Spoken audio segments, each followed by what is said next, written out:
Friends, this is my first blog in the YouTube channel. నేను ఈరోజు రవ్వ kesari prepare చేస్తున్నాను.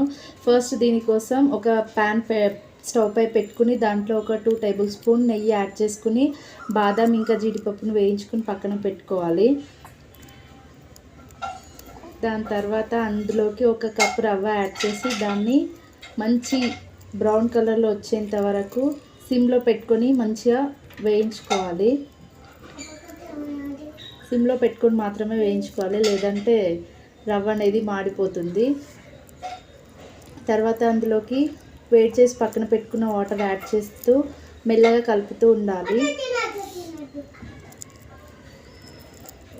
అలా కలిపిన తర్వాత దాంట్లో షుగర్, మనం తీసుకున్న రవ్వ క్వాంటిటీకి తగ్గట్టు షుగర్ కూడా యాడ్ చేసుకొని కలుపుకోవాలి. కలుపుకున్న తర్వాత లాస్ట్లో ఫుడ్ కలర్ యాడ్ చేసుకుని ఇంకా దాంట్లో బాదాం కిస్మిస్ యాడ్ చేసుకుంటే ఫైనల్లీ దిస్ ఈజ్ మై రవ్వ కేసరి.